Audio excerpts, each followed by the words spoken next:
আসসালামু আলাইকুম। IT academy নতুন একটি টিউটোরিয়ালে সবাইকে স্বাগতম। আজ আমরা জানব মাইক্রোসফট ওয়ার্ডের ইনসার্ট মেনু আন্ডারে hyperlink, bookmark, cross reference option সম্পর্কে। তার আগে একটি কথা বলে রাখি, যদি আমার ভিডিও দেখে আপনারা সামান্য মাত্র উপকৃত হন তাহলে আমার চ্যানেলটি সাবস্ক্রাইব করবেন এবং তার সাথে বেল আইকনটি অন করে রাখবেন যেন নতুন কোনো ভিডিও আপলোড করার সাথে আপনার ওখানে নোটিফিকেশন চলে যায় এবং ভিডিওটি সবার আগে আপনি দেখতে পারেন। তো চলুন দেখে আসা যাক হাইপারলিংক, বুকমার্ক এবং ক্রস রেফারেন্স অপশনগুলো কীভাবে কাজ করে। আমি এখানে একটি ডকুমেন্ট ওপেন করে রেখেছি। এখন আমি যদি ইনসার্ট মেনু আন্ডারে হাইপারলিংক অপশনে আসি, হাইপারলিংক অপশন দ্বারা আমরা মূলত ডকুমেন্টে একটি ওয়ার্ড অথবা একটি লাইনের সাথে আমি অন্য একটি ডকুমেন্ট লিঙ্ক করতে পারি। যদি আমি এই লাইনটি সিলেক্ট করার পর আমি যদি হাইপারলিংক অপশনে ক্লিক করি তাহলে আমাকে ইনসার্ট হাইপারলিংক অপশন দিবে। এই ইনসার্ট হাইপারলিংক অপশন থেকে আমার কাঙ্ক্ষিত ফাইলটি অর্থাৎ আমি সিলেক্টকৃত লেখার সাথে যে ফাইলটি লিঙ্ক করাতে চাই সেই ফাইলটি আমি সিলেক্ট করে দেব। যদি আমি computer.docx এই ফাইলটি আমি ইন্টারনেটের গুরুত্ব এই লাইনের সাথে লিঙ্ক করাতে চাই তাহলে আমি এখানে ক্লিক করে দেব। এখানে ক্লিক করে দিলে অ্যাড্রেস বক্সে ফাইলের নেমটি চলে আসবে। আমি যদি এখানে ক্লিক করি তাহলে আপনি দেখবেন এখানে ফাইল নেমটি চলে আসছে। আমি যদি এখন ওকে বাটনে ক্লিক করি তাহলে এই লেখাটি লিঙ্ক হয়ে যাবে। আমি এখন মাউস পয়েন্টার যদি এই লেখার উপর নিয়ে আসি তাহলে আমাকে একটি পপআপ দেখাচ্ছে control+ click to follow link. আমি যদি কিবোর্ড থেকে কন্ট্রোল বাটন চেপে ধরে এখানে মাউসের বাম বাটনে ক্লিক করি তাহলে লিঙ্ককৃত ফাইলটি ওপেন হয়ে যাবে। আমি যদি এখানে কিবোর্ড থেকে কন্ট্রোল বাটনে ক্লিক করি তাহলে দেখবেন আমার মাউসের আইকনটি হাতের মতো একটি আইকনে পরিণত হচ্ছে। কন্ট্রোল বাটন চেপে ধরলে হাতের মতো আইকনে পরিণত হচ্ছে। এখন যদি আমি মাউসের বাম বাটনে ক্লিক করি তাহলে আপনি দেখতে পাবেন যে আমি যে ফাইলটি লিঙ্ক করিয়েছি সেই ফাইলটি ওপেন হয়ে গেল। এখানে দেখেন ফাইলের নেমটি আসছে computer.docx। আমি একটি ওয়ার্ড ফাইল লিঙ্ক করেছিলাম এবং কম্পিউটার নামে ফাইলের নামটি পূরণ করেছিলাম। এখন এই ফাইলটি ওপেন হয়ে গেছে। এখানে যা লেখা রয়েছে আমরা এই লেখাগুলো করতে পারবো এবং এডিট করতে পারবো। আমাদের মন মতো এই লেখাগুলো কাস্টমাইজ করতে পারবো। এভাবে আমি আমার ডকুমেন্টের কোনো একটি ওয়ার্ড অথবা কোনো একটি লাইনের সাথে অন্য একটি ফাইল লিঙ্ক করতে পারি হাইপারলিংক অপশনের মাধ্যমে।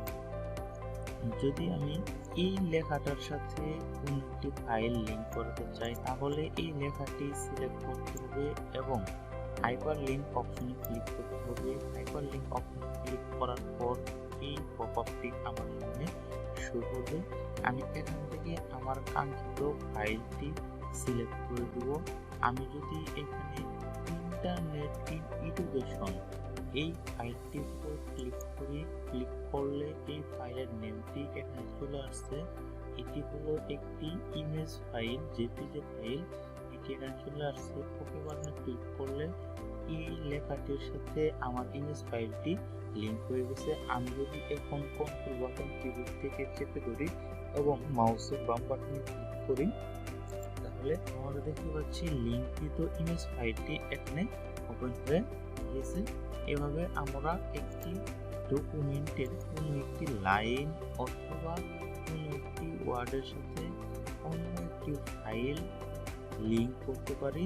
যদি আমি এই লিঙ্ক অপশনটি না চাই অর্থাৎ কোনো একটি ওয়ার্ড অথবা কোনো একটি লাইনের সাথে আমার অন্য একটি ফাইল লিঙ্ক করিয়েছি এটি যদি আমি না চাই তাহলে লিঙ্ককৃত লেখাটি সিলেক্ট করব এবং আমি এখানে হাইপারলিংক অপশনে ক্লিক করব। করার পর এখান থেকে রিমুভ লিঙ্ক অপশনে ক্লিক করে দেবো তাহলে হাইপারলিংক চলে যাবে। আবার যদি আমি লেখাটি সিলেক্ট করি, লেখাটি সিলেক্ট করার পর মাউসের বাম বাটনে ক্লিক করি তাহলে এখানে আমরা দেখতে পারবো এডিট হাইপারলিংক। এখান থেকে আমি হাইপারলিংক এডিট করতে পারবো। সিলেক্ট হাইপারলিংক, এখানে ক্লিক করে আমি হাইপারলিংক সিলেক্ট করতে পারবো। ওপেন হাইপারলিংক, এখানে ক্লিক করে হাইপারলিংক ওপেন করতে পারবো, কপি হাইপারলিংক এখানে ক্লিক করে হাইপারলিংক কপি করতে পারবো, রিমুভ হাইপারলিংক এখানে ক্লিক করে হাইপারলিংক রিমুভ করে দিতে পারবো। এভাবে আমরা একটি ডকুমেন্টের কোনো একটি লাইন অথবা কোনো একটি নির্দিষ্ট শব্দ বা ওয়ার্ডের সাথে আমরা অন্য একটি ফাইল লিংক করাতে পারি। আমি যদি চাই কোনো একটি ওয়ার্ডের সাথে কোনো একটি ওয়েবসাইট লিংক করাবো, তাহলে আমি সেই ওয়ার্ডটি সিলেক্ট করব। আমি যদি ইন্টারনেট এই কথাটির সাথে কোনো একটি ওয়েবসাইট লিংক করাতে চাই, তাহলে ইন্টারনেট কথাটি সিলেক্ট করব। সিলেক্ট করার পর চলে যাব হাইপারলিংক অপশনে। এখান থেকে আমি অ্যাড্রেস বারে যে ওয়েবসাইটের সাথে আমি এই ওয়ার্ডটি লিংক করাতে চাই, সেই ওয়েবসাইটের অ্যাড্রেসটি এখানে লিখে দেব। আমি যদি এখানে লিখি www.google.com লেখার পর যদি আমি ওকে বাটন ক্লিক করি, তাহলে এই লেখাটির সাথে google.com ওয়েবসাইটটি লিংক হয়ে যাবে। আমি এই লেখার উপর মাউস নিয়ে আসার পর আমি যদি কিবোর্ডের কন্ট্রোল বাটনে ক্লিক করে ধরি এবং মাউসের বাম বাটনে ক্লিক করি, তাহলে আমার এখানে ইন্টারনেট কানেকশন থাকলে আমার কম্পিউটারের কোনো একটি ব্রাউজার ওপেন হবে এবং সেখান থেকে এখানে ক্লিক করার পর আমি দেখতে পাবো যে আমার কম্পিউটারে যদি ইন্টারনেট কানেকশন থাকে, তাহলে আমার কোনো একটি ব্রাউজার ওপেন হয়ে আমার কাঙ্ক্ষিত ওয়েবসাইটে নিয়ে যাবে। যেমন আমি google.com লেখার পর আমাকে এখানে নিয়ে আসছে। এভাবে আমরা কোনো একটি ওয়ার্ডের সাথে কোনো একটি ওয়েবসাইটের অ্যাড্রেসও লিংক করতে পারি। আবার এই অ্যাড্রেস থেকে রিমুভ করে দেই, তাহলে আমি এই ওয়ার্ডটি সিলেক্ট করব। সিলেক্ট করার পর হাইপারলিংক অপশনে যাব। যাওয়ার পর এখান থেকে আমি রিমুভ লিংক অপশনে ক্লিক করে দেব। তাহলে আমার এই ওয়ার্ডটি আনলিংক হয়ে যাবে, অর্থাৎ হাইপারলিংক রিমুভ হয়ে যাবে। এভাবে আমরা একটি ওয়ার্ডের সাথে কোনো একটি ডকুমেন্ট সংযুক্ত করতে পারি। আবার কোনো একটি যদি মনে করি আমাদের কোনো একটি ওয়ার্ডের সাথে কোনো একটি ওয়েবসাইটের লিংক সংযুক্ত করার প্রয়োজন, আমরা এটিও করতে পারি। এভাবে আমরা হাইপারলিংক অপশনটি ব্যবহার করতে পারি। এখন আমরা দেখে নেব বুকমার্ক অপশনটি কিভাবে কাজ করে। আমরা অনেক সময় কোনো বই পড়ার সময় যদি কিছু প্রয়োজনীয় অথবা আমরা একটি বই পড়ার সময় খেয়াল করে থাকি কিছু লাইন খুবই ইম্পর্টেন্ট থাকে, সেই লাইনগুলো আমরা হাইলাইট পেন দ্বারা আমরা সেই লাইনগুলো হাইলাইট করে থাকি, অর্থাৎ উপর দিয়ে মার্ক করে রাখি, যেন আমরা পরবর্তীতে এই লেখাটি দেখলেই বুঝতে পারি এই লেখাটি আমার খুবই প্রয়োজনীয়, অর্থাৎ এই লেখাটি আমার প্রয়োজনীয় অথবা এই লেখাটি ইম্পর্টেন্ট। সেই ক্ষেত্রে আমরা হাইলাইট কলম দ্বারা হাইলাইটিং করে রাখি। এখানে বুকমার্ক অপশনটি দ্বারা আমরা আমাদের কিছু গুরুত্বপূর্ণ প্যারাগ্রাফ অথবা কিছু লেখা বুকমার্ক করে রাখতে পারি। এখানে আমার ডকুমেন্টে যদি অনেকগুলো পেজ থাকে, তাহলে আমি এই ডকুমেন্টটি পড়তে পড়তে এক পর্যায়ে ডকুমেন্টের শেষের দিকে চলে যাব। যদি আমার প্রয়োজন পড়ে ডকুমেন্টের প্রথম দিকে আসা অথবা কোনো নির্দিষ্ট লাইন অথবা কোনো নির্দিষ্ট ওয়ার্ড অথবা কোনো নির্দিষ্ট প্যারাগ্রাফ আমার প্রয়োজন পড়ে, সেখানে এসে খোঁজার চেয়ে আমরা যদি কোনো একটি সহজ পদ্ধতি পাই, তাহলে আমাদের জন্য অনেক ভালো। এর জন্য এখানে আমরা বুকমার্ক অপশনটি ব্যবহার করতে পারি। বুকমার্ক অপশনটি দ্বারা আমরা কিছু নির্দিষ্ট ওয়ার্ড অথবা নির্দিষ্ট প্যারাগ্রাফ অথবা নির্দিষ্ট লাইন অতি সহজেই খুঁজে পেতে পারি। যদি আমার এই লাইনটি খুবই প্রয়োজনীয় হয় অথবা এই লাইনটি খুবই দরকারি হয়, ইম্পর্টেন্ট হয়, তাহলে আমি এই লাইনটিকে আমি বুকমার্ক করে রাখতে পারি। আমি এই লাইনটি সিলেক্ট করার পর আমি চলে যাব বুকমার্ক অপশনে। এখানে ক্লিক করার পর তারা আমাকে বলে দিচ্ছে বুকমার্ক নেম দিতে। এখানে একটি বুকমার্ক নেম দেব। এখানে যদি আমি লিখে দেই ইন্টারনেট লেখার পর আমি যদি অ্যাড অপশনে ক্লিক করে দেই, তাহলে এই লাইনটি বুকমার্ক হয়ে থাকলো এখানে ইন্টারনেট নামে। আবার আমি যদি এই প্যারাগ্রাফটি সিলেক্ট করি, সিলেক্ট করার পর আমি যদি মনে করি এই প্যারাগ্রাফটি আমার খুবই প্রয়োজন অথবা এই প্যারাগ্রাফটি আমার ভবিষ্যতে প্রয়োজন হবে, তাহলে এই প্যারাগ্রাফটি সিলেক্ট করব। সিলেক্ট করার পর বুকমার্ক অপশনে ক্লিক করব। ক্লিক করার পর এখানে একটি নেম দিয়ে দিব। এখানে আমি যে কোনো একটি নেম দিয়ে দিতে পারি, ওই নামে এই প্যারাগ্রাফটি বুকমার্ক হয়ে থাকবে। আমি যদি লিখি ওয়ার্ল্ড, এখানে যদি লিখে দেই ওয়ার্ল্ড, লেখার পর যদি এড অপশনে ক্লিক করে তাহলে ওয়ার্ল্ড নামে এই লেখাটুকু বুকমার্ক হয়ে গেল।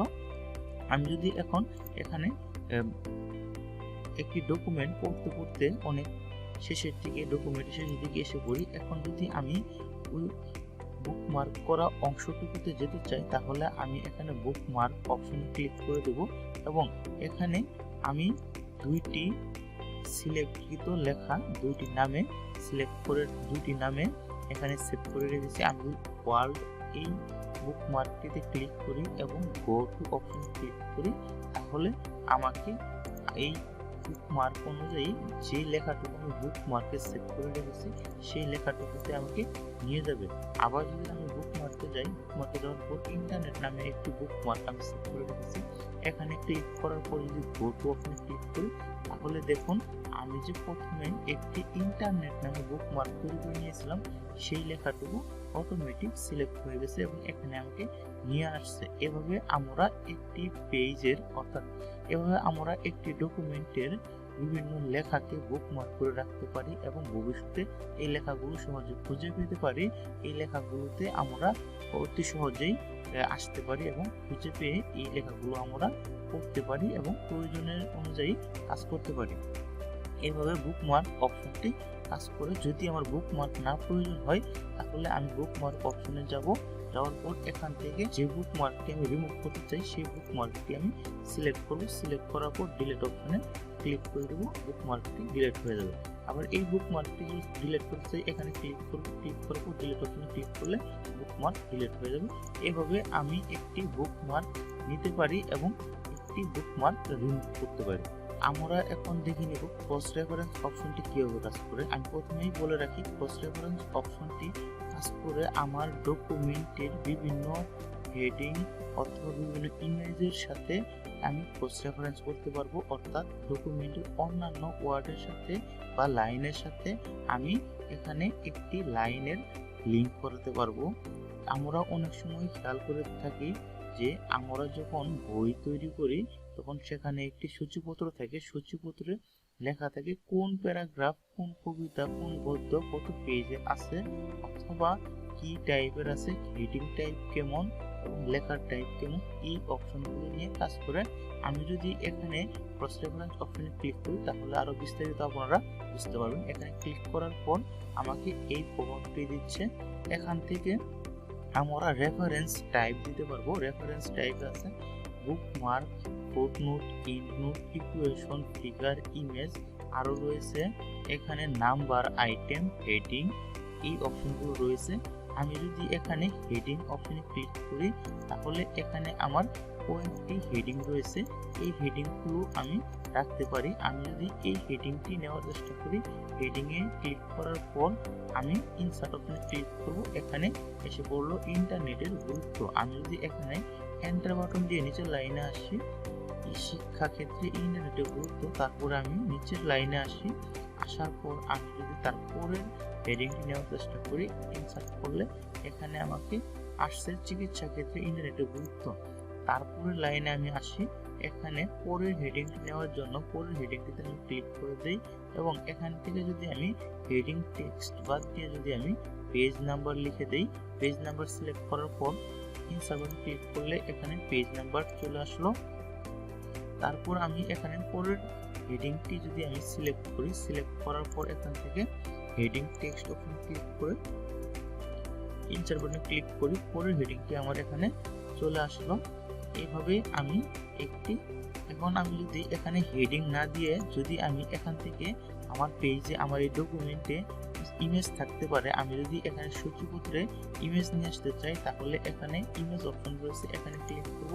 ক্লিক করার পর আমি এখানে দেখতে পারবো যে আমার এই ডকুমেন্টে একটি ইমেজ রয়েছে যেটার নাম হলো ইমেজ 1 আইসিটি। এটাতে ক্লিক করার পর ইনসার্টে ক্লিক করে দিলাম, এখানে এই নামে একটি লাইন চলে আসলো, এই নামে একটি লাইন চলে আসলো। এখন আমি এখানে ক্রস রেফারেন্স অপশনটি ক্লোজ করে দেই এবং এই লাইনগুলোর উপরে আমি মাউস নেওয়ার পর আমাকে লিংক,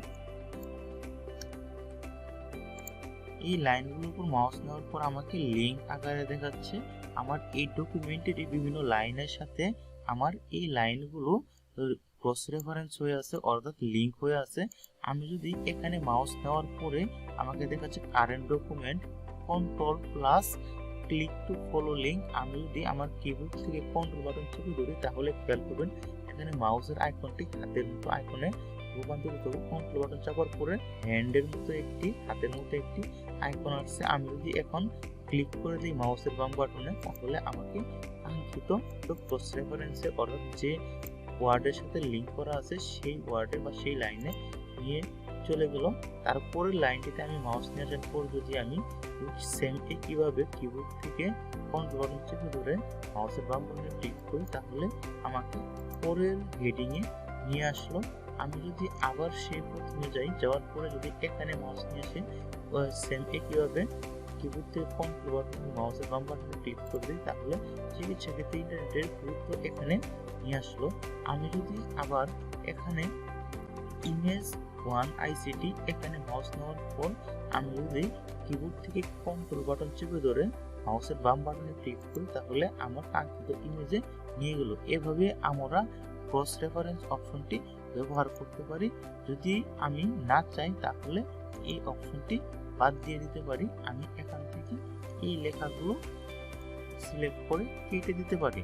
আমরা এভাবেই একটি ডকুমেন্টের বিভিন্ন লাইন অথবা বিভিন্ন প্যারাগ্রাফের সাথে ক্রস রেফারেন্স করতে পারি। আশা করি আপনারা এই বিষয়টি সুন্দরভাবে বুঝতে পারছেন। যদি কারো কোনো প্রশ্ন থাকে তাহলে আমাকে কমেন্টে জানাবেন। আর আমার ভিডিওটি যদি আপনাদের ভালো লেগে থাকে তাহলে আমার চ্যানেলটি সাবস্ক্রাইব করবেন এবং তার সাথে বেল আইকনটি অন করে রাখবেন যেন নেক্সট ভিডিও সবার আগে আপনি পেয়ে যান।